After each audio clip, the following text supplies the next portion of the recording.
So, good evening, and welcome to our second Mary Talk of our ninth season. My name is Philip Duggins, and I am with the Alumni Engagement Office here at Mary Washington. And it is my pleasure to welcome you to tonight's event. We are excited to host a sizable audience of nearly 200 for tonight's presentation, which includes alumni, students, parents, and friends from across the country and beyond. Excuse me. As with past lectures, there will be time after the presentation for our guests to answer any questions you might have. Feel free to ask a question by clicking on the Q&A icon at the bottom of your screen and submitting there, or you can vote for other submitted questions to help them rise to the top of the list. At this time, I'd like to introduce Brendan Kelly, class of 1995. Brendan serves as the Vice President of Career Connections on the Alumni Association Board of Directors. Brendan, thank you for joining us. Thanks, Philip. Good evening, everyone. Excited to be a part of tonight's Mary's Talk, and I wanted to let you know I have the distinct privilege and honor of introducing tonight's speaker, Dr. Kevin Caffrey. I'm going to read a quick bio. So Dr. Caffrey is the Senior Associate Registrar at the University of Mary Washington. He earned his EDD in Higher Education Leadership from Virginia Commonwealth University in 2022. His article, Speaking to the Head and the Heart, Prioritizing Empathetic Communication in the Post-COVID Workplace, was published in the Business and Professional Communication Quarterly last year, and a new article entitled, What's Their Story? To Help Save the Humanities, Let's Listen to English Majors, was recently published in the Journal of Educational Research and Practice. He's appeared on NPR, With Good Reason, and the podcast Empathy Unbound with Andrew Phipps to discuss his research in empathetic communication. Kevin's also a musician, a singer-songwriter, and teaches a first-year seminar at Mary Washington he designed entitled, You Have to Listen to This, Connecting Through Music. He currently lives in Fredericksburg with his wife, Deborah, his son, Aiden, and his two 22-year-old turtles, Samuel and Montgomery. Welcome, Dr. Caffrey. Thank you, Brendan. Thank you, Philip and Mark Simpkins on the technical side of things. And thank you to the UMW Alumni Association for having me as part of the Mary Talk series. And thank you for everyone attending tonight. This was rescheduled from November, so I'm really excited to be here tonight to talk about empathetic communication in the workplace. So I'm just going to share my screen.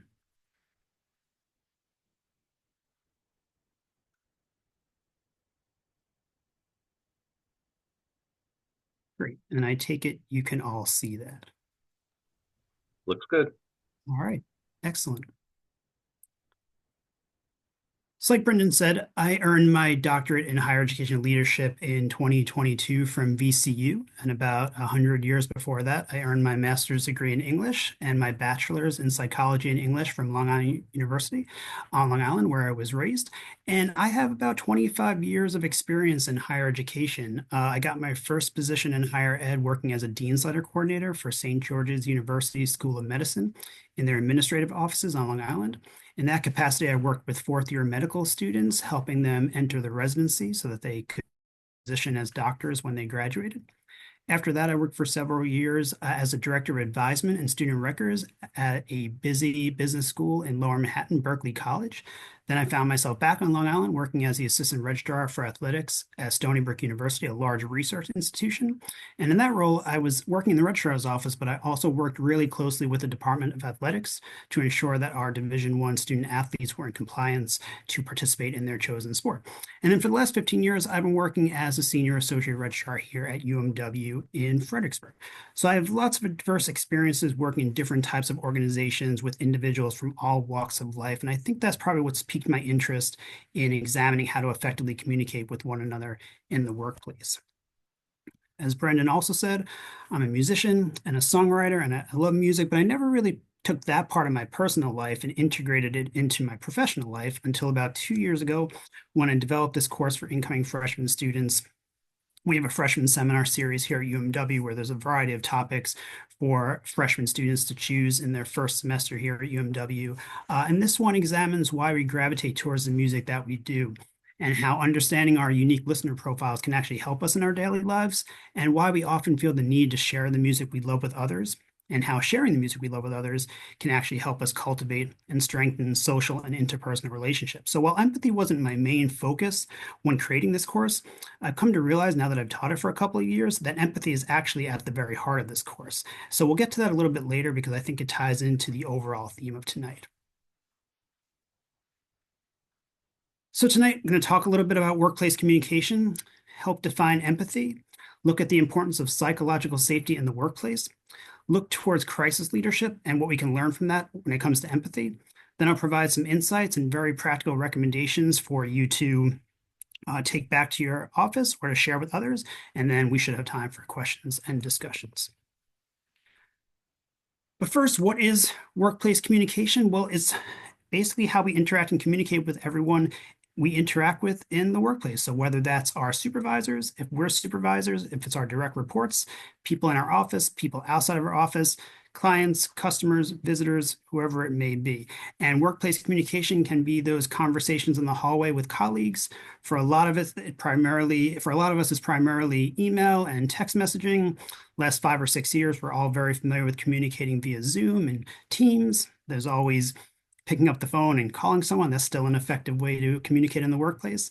Then it can be large formal meetings, or even if you're just popping your head into someone's office or around their cubicle partition to see how they're doing, chat about something professional or personal. Communication is the exchange of ideas and information. So there's different ways that that can be achieved. So we currently have the most diverse workforce in the country than we've ever had before. For the most part, we have 4 different generations working with one another. Gen Z, millennials, Generation X, and baby boomers. And as we all know, different generations can have very different communication styles and preferences. As Generation X, I'm not too bothered to pick up the phone and call someone, but I know for Gen Z or millennials, they might shy away from that. But at the same time, I never check my work email or whatever you even think of sending a work email on something as tiny as a cell phone. I need to be on my computer or my laptop, but for a Gen Z, millennial, or even some of my younger Gen X brethren, that might not be a problem. So in addition to different communication preferences between different generations, communication styles can also vary greatly among individuals from different generations, as well from different cultural and socioeconomic backgrounds. And that's where empathy comes in, because I truly believe that empathy can transcend our individual differences, because we're never going to know everyone's that we interact with what their preferred communication method is. But since empathy is about trying to understand someone from where they're coming from, that can really help us improve how to communicate effectively in the workplace. So I began thinking about workplace communication long before COVID as a result of the different positions I've been in, where I either observed or experienced firsthand poor workplace communication, whether it was something that was disrespectful, condescending, hostile, showing a general lack of understanding towards another employee's situation, or just not taking into account how words and actions can affect someone else. Research has shown that poor workplace communication can lead to low morale, increased stress and anxiety. And as you can imagine, if you're feeling more stressed out and anxious at work, are you going to be more productive? Probably not. So research shows it can lead to decreased productivity, and it can also lead to weak workplace culture. So you probably have heard the term workplace culture, organizational culture. There's lots of different definitions for it. A less academic way of saying it is, what's the vibe of your office? Is it familial? Is it celebratory? If someone earns their associate's degree or their bachelor's degree or master's degree, or someone purchases a house or gets engaged or gets married, you celebrate it as a group. Or is it the opposite? Is it a tense workplace? Do you dread going to work every day? Do you go into your building, make a beeline to your office, close the door or close it as much as you can and just hope no one bothers you for the whole day? Is it even worse than that? Could it be toxic? Do employees feel isolated? Do employees deal with inequities or retribution, threats? It's kind of like when you start a new job and someone pulls you to the side and they give you the lay of the land and you're really curious of what they're going to say. And you start on your first day and someone's like, Rita's the best boss in the world. She's super flexible. If you ever have a problem, you can go right to her. She's always willing to help. Or Brian's been here 15 years. If you have a question about anything, he usually knows it. But if he doesn't know it, he'll steer you in the right direction and he always can make time for you. So if you hear that on your first day of a job, you're going to be feeling pretty good about the workplace culture. But what's the opposite of that? Someone pulls you to the side and says, oh, Rita is going to pop her head into your office every Friday at 4:45, unburden all her stress on you, talk about all the projects that she has building up, talk about how she's coming in that weekend to work and kind of guilt you into coming in that weekend, or never go to Brian with any questions. He always says that 15 years ago when he started, no one helped him with anything. So he thinks every new employee should have the same miserable experience he had. So he's not interested in answering your questions. He thinks you should just figure it out on your own. Well, if you hear that on your first day of work, you're going to say to yourself, what did I get myself into? You're not going to be feeling that good. But I like to think that because every interaction we have with one another is a form of workplace communication, the more positive your workplace communication, the more likely it is you're going to have a positive workplace culture. So I'm thinking about this all pre-COVID, specifically when I started my doctorate program at VCU. That was the fall of 2019. And then a few months later, COVID comes along and we all collectively suffer a traumatic experience. One that, if we're honest with ourselves, we kind of tried to put in the rearview mirror as soon as possible to get back to some sense of normalcy. But for a lot of individuals, it made us a lot more vulnerable, especially those from marginalized communities and populations. During COVID, we experienced a tremendous loss of life. Over 1 million Americans died as a result of COVID. Health ramifications, whether we contracted COVID, maybe more than once, whether a loved one of ours contracted COVID. So many people are dealing with long COVID symptoms such as fatigue, brain fog, or if they get sick now, there is extended time to not be getting back to normal. Research shows that there was an increase in drug and alcohol abuse during COVID. And most alarmingly, since COVID, we have the highest levels of distrust in government, science, and sadly, one another. And I'm not sharing a secret with anyone on this presentation tonight that we're a divided country right now, right? And during COVID, we had high-level government officials not being entirely forthcoming with us. As we all know, scientists and experts can only give their opinions based on the information they have at the time. COVID, a once-in-a-lifetime pandemic, comes along. Scientists or an expert says one thing in March 2020, says another thing in May 2020. Someone starts to question that. Like, well, you told me something in March, and now you're telling me in May that's not right. And to do this, well, what are you going to tell me in August? I'm just going to do what I want to do. No one knows anything. And then what happens, thinking back to COVID, we become distrustful of one another. Think about fights over masks or fights over the vaccine. If things were on lockdown, even things that seem so silly now of like people getting upset that, 3 feet or 6 feet social distancing. So right now we have less trust in government and science and one another than we've ever seen before. So what else is leading us to feel so vulnerable?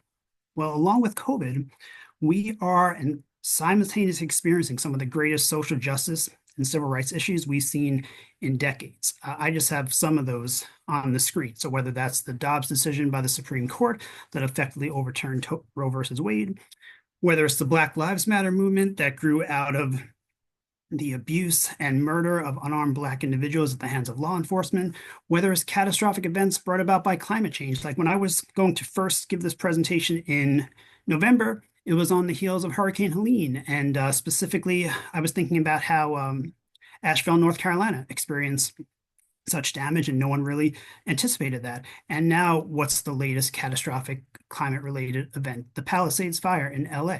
So we're dealing with constant catastrophic events related to climate change. And then sadly, as a parent, as a concerned citizen, it's really sad that gun-related violence is now the #1 cause of death in children. So we are dealing with a lot outside of the workplace. And we've heard that old cliche, you often spend more time with your coworkers than you do your own family. And that kind of checks out. If you're working full time, you're working about 40 to 45 hours a week with your coworkers. Hopefully you're getting about 45 to 50 hours of sleep a week. Maybe you commute a few hours a week, especially in this area where you might be commuting to DC.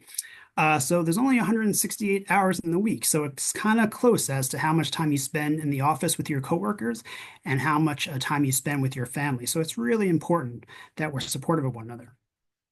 So, and I mentioned the impact of COVID and the impact of social justice and civil rights issues, and that's not even taking into account what we all are personally dealing with in our personal lives. So we have a lot on our plates.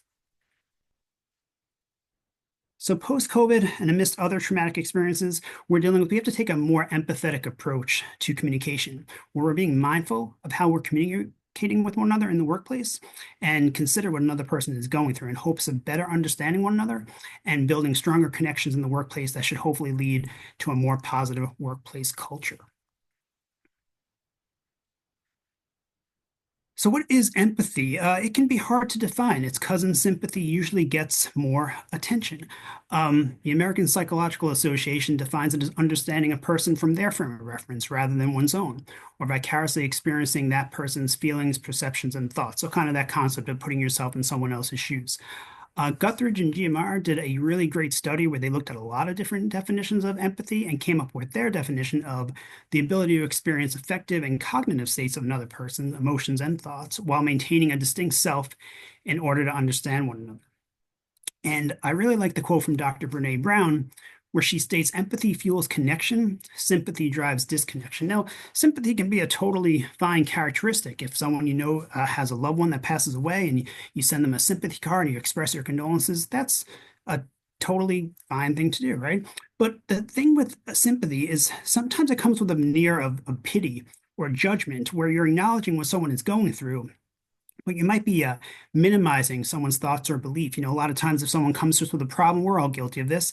We are quick to just be judgmental or say, oh, it could be worse. Or you redirect the situation to your own situation. So if someone comes to you with an issue they're having at work, you say, well, you think that's bad. No, that's nothing compared to what I went through at this job. And what does that do to the other person? Well, it makes them feel like you're minimizing their issue or you're redirecting the attention to yourself. And it's not, fueling connection. It's just making, a disconnect between the two. I remember on one job I had, there was a staff meeting, and I remember a few coworkers were very upset about some HR related policy that in regards to employee well-being. And another employee in the meeting just, kind of blurted out, listen, this sucks, but, we should just be lucky we have jobs, So it's like, that's not a way to be empathetic in the workplace. You're basically minimizing someone's concern and downplaying it. And you're invalidating their feelings. And when someone feels like their feelings are being invalidated, they might feel like they're personally being invalidated. So there's lots of new and emerging leadership styles that have a basis in empathy. Servant leadership, where the needs of others are put first. Authentic leaderships, where they have a strong sense of self-awareness and are thoughtful and transparent in their actions and their words to hopefully inspire optimism and trust in their employees. Then Koch and other researchers a few years ago actually developed an empathetic leadership approach where the whole purpose is for leaders to aim to understand where their employees are coming from and provide emotional security for them. And then empathy is a major part of crisis leadership, which I'll talk about a little bit later. So empathy is really becoming a cornerstone of several different types of leadership styles in the 21st century, and I think that's going to continue. Oh my God, that's jarring. I tried to throw you off guard with that. So a few years back, I got this response from an upper level administrator. So it might look jarring there, but imagine sitting at your desk and what you think is just a quick, innocuous question, you realize that the person has written back to you and taken the time to increase the font to about 96, change the font from black to red, capitalize it, boldface it, and put an exclamation point to express that the answer to your question is no. So I got this from a upper level administrator that at the time I was not close with. I hadn't worked closely with them. And how do you think I felt when I got this sitting at my desk? My heart starts to beat a little bit, kind of worried about how I'm going to respond to this person. And it kind of just makes me feel like I don't know how I'm going to interact with this person because this seems like they are being pretty severe with their response to me. So I think we can all agree that it's really important that we have psychological safety in the workplace where we feel comfortable to show our true selves, ask questions without fear of retribution or fear of judgment or fear of negative consequences. Now, I should point out that eventually the person who sent that to me and I worked totally fine together. And I'm not just saying that because maybe they're watching this tonight or they're going to watch this in the future. But at the time, we weren't that close. I didn't work with them too closely. So it did make me second guess for a while how I was going to interact with this person. And it made me nervous when I got a call from them or I saw an email coming from them because I just remembered that response. So looking at the importance of psychological safety in the workplace, Employees deserve a positive, non-threatening workplace environment where employee well-being is prioritized. Research shows that that improves performance. Employees feel more engaged. They're willing to be more creative and take risks. Because think about it, if you're afraid to ask questions, you're not going to want to take risks. You're not going to want to be creative. And it also shows that that's going to lead to employee satisfaction and greater levels of employee commitment. Now, it doesn't happen naturally, but I truly believe that psychological safety in the workplace starts with empathy and is maintained with empathetic communication. But I want to make clear that when I talk about empathy and empathetic communication in the workplace, it doesn't just mean all flowers and rainbows where you just let everyone do what they want. I don't want anyone to think that that's what I'm advocating for. I really want to take an approach of executing with empathy, where tasks and responsibilities still have to be completed, constructive criticism still has to be given, and employees must be held accountable. It's kind of the difference of someone, who's been late 3 days in a row. Supervisor sits down with them and says, you've been late 3 days in a row. Everyone has to be here at 8 o'clock in the morning on time. It's not fair to the other employees. If you're late one more day this week, I'm going to have to take disciplinary action and put you on probation for a period of 30 days. After that 30-day period, we'll assess your performance. And if you've performed well, we'll take you off of probation. But if you haven't, we may have to move to terminate you. Well, that communication was very clear. But can you say the same thing with empathy? So you've been late the last 3 days. It's not like you to be late. Is there something going on at home that I should know about? Is there something that you want to discuss with me where I can help you come up with a solution to get her on time? But I do have to let you know that if you're late one more time, I'm going to have to write you up. You're going to go on probation. We'll assess your performance in 30 days, and then hopefully you'll get off of probation and the problem has been resolved. But if not, I may have to move to the next action, which is termination. But I want to let you know that I'm here to discuss any ways that I can help for you to be successful and be in work in time each day. Same message, just one is executed very tersely and one is executed with empathy.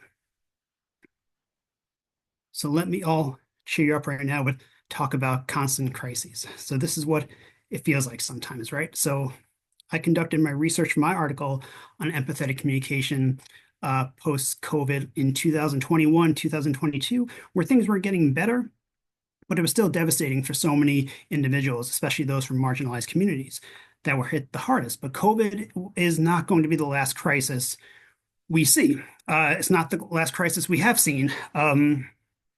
We had an inauguration this week where the individual who was the biggest donor of the current president spoke on inauguration date and did not one Nazi salute, but two Nazi salutes. So I can appreciate those out there now who think that we are currently in a crisis and why so many of us feel vulnerable on a regular basis. So while there's no singular approach to worker support during a crisis, I just have some crises we've experienced over the last few decades, we can lead with empathy, especially when we think about how successful leaders and effective leaders dealt during COVID, where being flexible with letting workers telework from home. And even as COVID was reined in a little bit, having flexible work schedules, especially for individuals who were immunocompromised or live with someone who is immunocompromised. Think of the difference between, speaking with employees about, okay, well, we're coming back into the office, but I understand your situation. Can we come up with an agreement to maybe come into the work, to come into the office several days a week, telework the other days? That's going to be a lot more effective than just saying all right, effective Monday, 8 o'clock, teleworking is over, everyone back in the office. That's the new policy. I mean, many great employees will leave an organization if you're not willing to at least listen to their concerns and try to meet them halfway.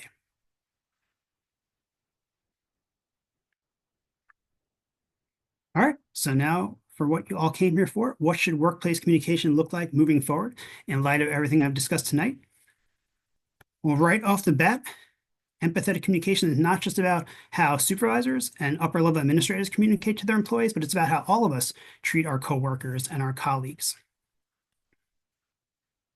Empathetic communication is essential at all levels in order for a company to achieve employee as well as organizational success. So that means empathetic communication should be part of the standard operating procedure at any organization. It should be every employee's responsibility because we all share a responsibility for workplace culture. For administrators, that means you have to provide psychological safety. You have to seek to understand where your employees are coming from, and you also have to explain and educate to your employees the importance of maintaining empathetic communication. For employees, you have to embrace the concept of empathetic communication. You have to lead from where you are. Sometimes if you're not in a supervisor role, you might feel like, well, I don't, I can communicate however I want. I'm not in charge of anyone. I can, communicate or talk or write to my colleagues. I don't have to think about how I'm expressing myself to them as much as if I was their supervisor. But no, you should lead from where you are because you're going to help define workplace culture. So you have to embrace empathetic communication if you're an employee as well, because job-related well-being is linked to positive work-related results and outcomes. No surprise there. So recommendations, 3 really easy ones. Companies need to define empathy, provide empathetic communication training, and then make empathetic communication a core responsibility of every position. So I really like this quote from Christine Perath, who teaches at Georgetown University and has written a lot about incivility in the workplace. It might not seem like this, but individuals are not uncivil towards one another because they're malicious, but rather just because of ignorance. So companies should define what empathetic communication means. You can put that in a mission statement. You can put it in a value statement if your organization has one. It would be at home in a diversity, equity, and inclusion statement on your HR website or in your employee handbook.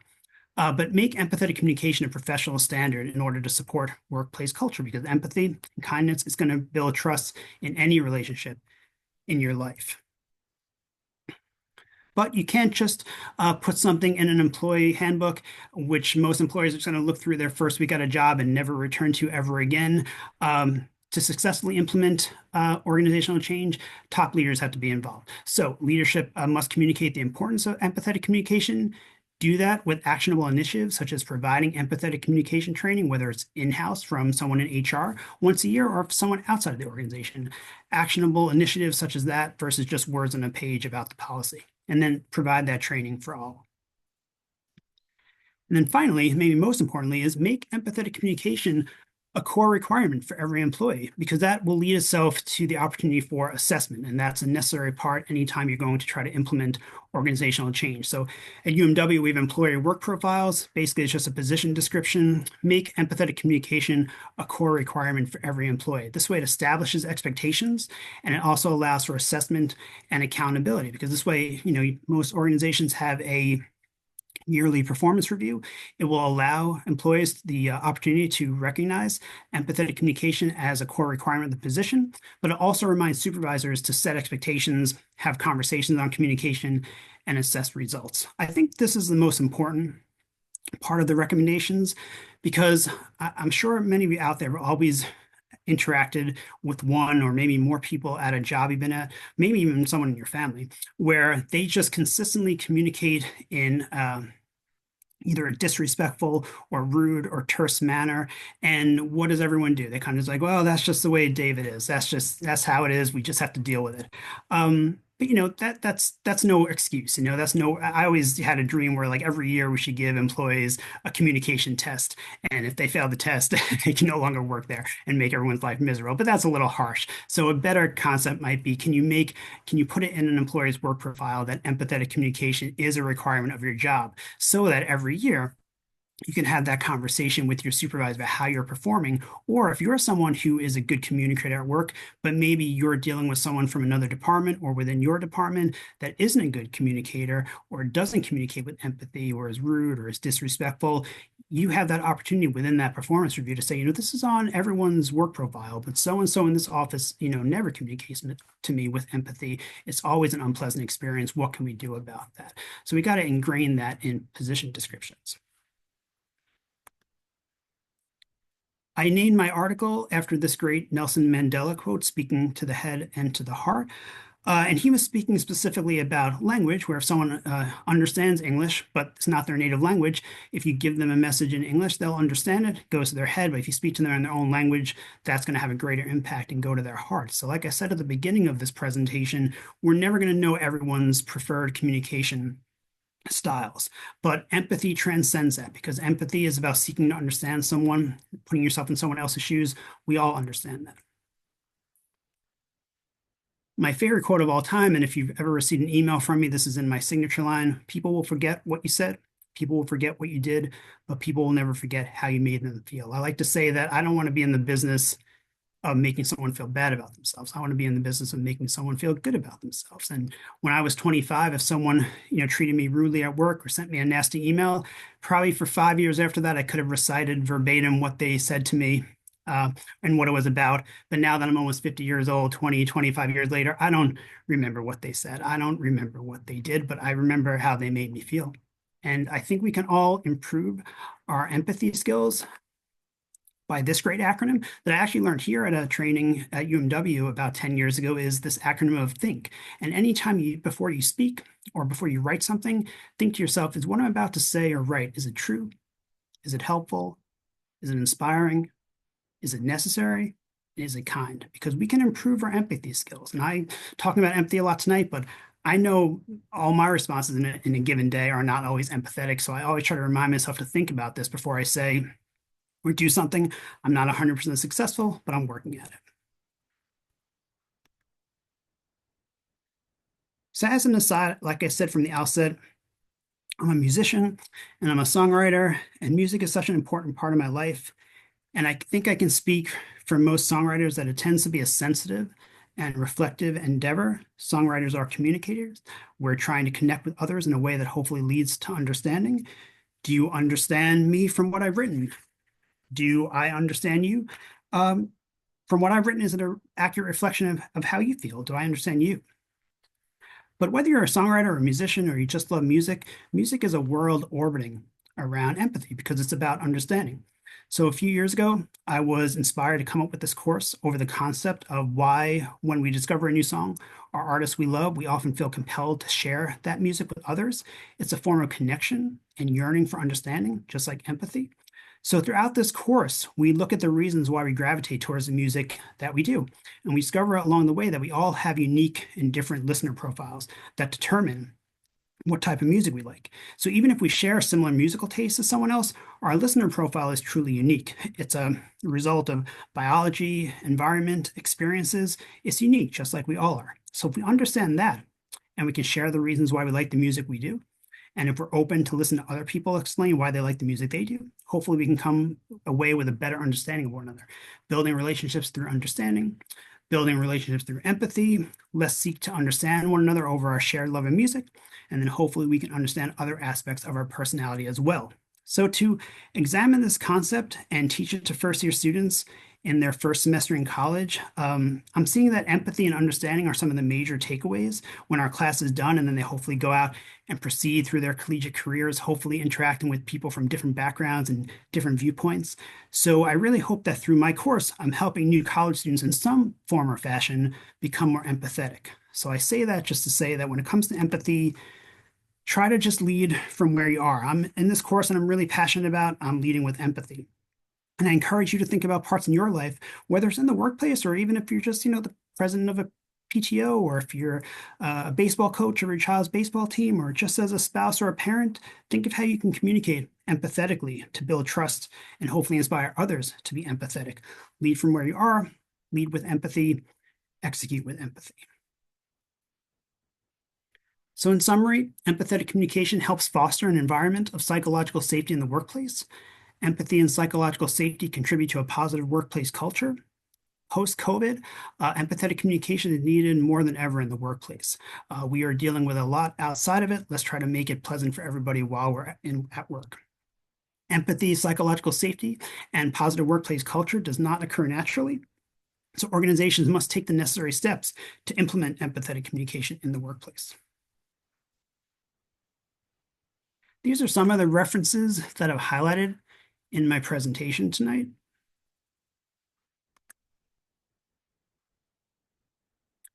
And if you're interested in this topic, I've left the full title of my paper right there. Thank you so much for listening tonight. I could talk about communication and empathy for hours, so I might have talked fast through some things. I might have left some things out that was on your mind. So feel free to send me an email, and I'm happy to continue this conversation in the future. And with that, I will stop sharing my screen. So at this point, we do have an opportunity and some time for a Q&A. So once again, if you have a question, please go to the bottom. You'll see the Q&A icon. Click on that, and you can enter your own question there. Or if someone has already asked a question and it's something that you're interested in, you simply can upvote it, and it will come up higher through the and get to the top of the list, basically. But so go ahead, and if you do have a question, go ahead and take some time to enter that now. I'd actually want to start with a question that I'm thinking about, because I am familiar with EWPs that we have here at Mary Wash, and our goals and things like that. How do you, I guess the question is, like, how do you measure empathetic communication if it is in your EWP? Is it just that you just say you'll have no problems communicating, or how, that, I guess that's ultimately the how is it measured, and if it is a part of your core responsibilities? Sure. Well, I think it starts with, if you build that culture where it's an expectation that you're going to communicate empathetically with individuals that you work with. And if it's in your EWP, your employee work profile, it gives the supervisor an opportunity to talk about that specific requirement. And I would hope that most supervisors observe how their direct reports communicate on emails, in meetings, one-on-one. So I just think it's a great opportunity, just more for conversation, and to either give praise of, like, you built good relationships with other people. I know you're doing a good job communicating. I've observed it firsthand. Or, sometimes I've noticed your communications, they're a little bit terse. Sometimes they can be a little abrupt. Sometimes you can go, because also, like, a lack of communication can be poor workplace communication as well. We've all been ghosted, where we send an email and we're waiting for a response and we don't get a response. That's an example of poor workplace communication as well. So the interesting thing is, I've said this before as well, is you will apply for jobs, and what does every job position say? Like, must have excellent written and oral communication skills, right? But I was looking through my EWP today. Communication doesn't come up once. I was looking at my direct reports EWPs, communication is not in it at once. So it's almost like it's kind of in the background once you get the job. It's always in the job description when you're applying for the job, and you'll be asked those questions in the interview. But then once you have the job, I've noticed that it's kind of like it's not there to talk about. So we have to kind of make it a expectation of your job that this is an area we are going to talk about, of how you're communicating with others. Next question was submitted and you mentioned this just briefly, but with our current president, where does DEI stand in any workplace? What is the anticipated fallout of the executive orders of the last 36 hours? Well, we're not federal employees. So as far as I know, it's not going to, and this is not my area of expertise, but as far as I know, it should not affect DEI here at UMW, at least for now.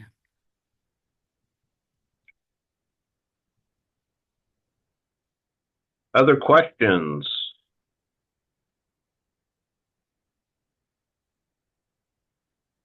Okay, here's one from John.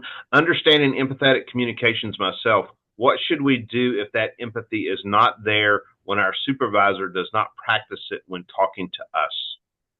Yeah, that's a great question. I think that also comes down back to psychological safety. Do you feel comfortable speaking to your supervisor about the way they're communicating with you? Because it has to come from the top. So that's a great point. What if your supervisor is not speaking empathetically to you? Do you feel comfortable addressing that with your supervisor? Hopefully you do. If you don't, there's, ways to contact your HR office. It depends on how serious you might feel the communication issues must be. But I think it's really important to be your own best advocate. And if you feel like you're not receiving empathetic communication in return from your supervisor, you should try to address it with them.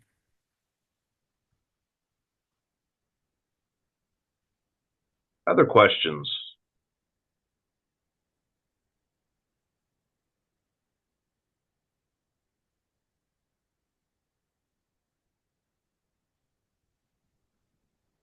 Everybody, I can hear the keyboards furiously typing away. Okay, here's one. With current events and current administration, when trying to have a balanced conversation in the workplace, What is the best method of discussing without getting folks upset?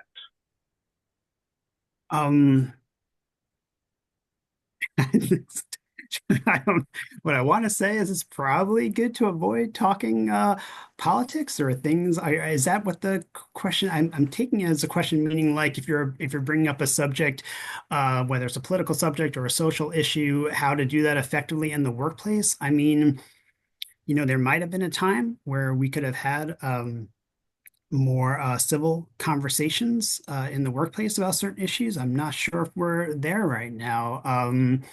And sometimes, it's kind of like you never know how someone's going to take a comment. So I think you have to lead with, thinking before you say anything. But it's probably best, in my opinion, in the workplace, to not really engage in conversations that you think might be inflammatory or make someone feel uncomfortable. There are just so many issues out there right now where it does not take much to make someone feel uncomfortable. So, you have to kind of tread lightly with that.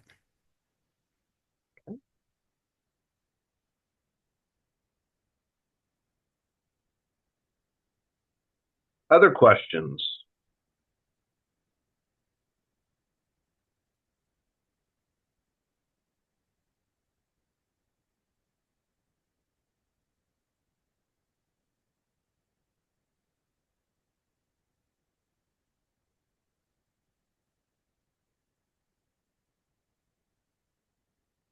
Okay. We'll give it just one more minute here. If you have a question, go ahead and get it submitted. And if not, we'll start wrapping up.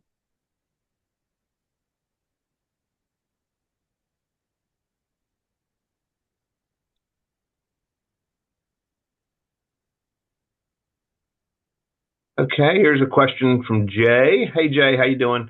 How do the ways that an organization is structured foster conflict? Can you repeat that question, Philip? How do the ways that an organization is structured foster conflict? Yeah, that's a good question. I hope I'm understanding it correctly. Um, yeah, I think that comes down to workplace culture. Do employees feel like they can speak up for themselves? Because clearly, most organizations have a structure where there is top leadership and then supervisors and direct reports. And you have to feel comfortable to address any issues you have with your supervisor. But if something is structured in a more directive leadership approach, where it's kind of like these are the policies, you have to adhere to them, and it's a very closed off as far as employee feedback, then there certainly is going to be conflict. Or you're just going to have a situation where there's a lot of turnover in your organization because, you know, excellent employees are not going to stay at an organization that is structured in a way that there's always going to be conflict, right? So when you have the lines of communication open, where there's an expectation that we are an organization that listens to our employees' concerns, that should hopefully dissipate conflict. But yeah, it's all about how that workplace culture is. And we probably have all worked in places where we know that if you have a problem and you're trying to address it with someone, it's just not going to go anywhere. And that leads to really low morale, but it also leads to a good employees, looking elsewhere for somewhere to work.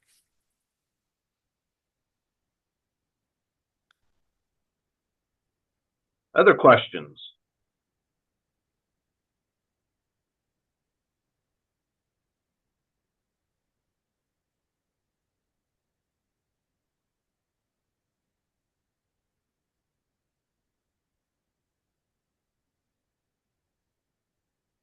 All right. Well, since I don't see any right now, we will go ahead now and then start to wrap up. So, um, so thank you, Dr. Caffrey, for joining us this evening. I'd also like to thank Mark Simpkins from Events AV, who helped facilitate the virtual logistics of tonight's program. And thanks again to our viewers at home for joining us and being part of the conversation. Remember that this presentation will be available for viewing on the UMW YouTube channel by this time next week. There you can watch this program and browse the full catalog of Mary Talks. Our 9th season of Mary Talks will continue on February 19th and will feature Dr. Alan Griffith, Professor of Biological Sciences. Keep an eye out for more information for our next presentation. We look forward to seeing you then, if not earlier. Thank you and good night.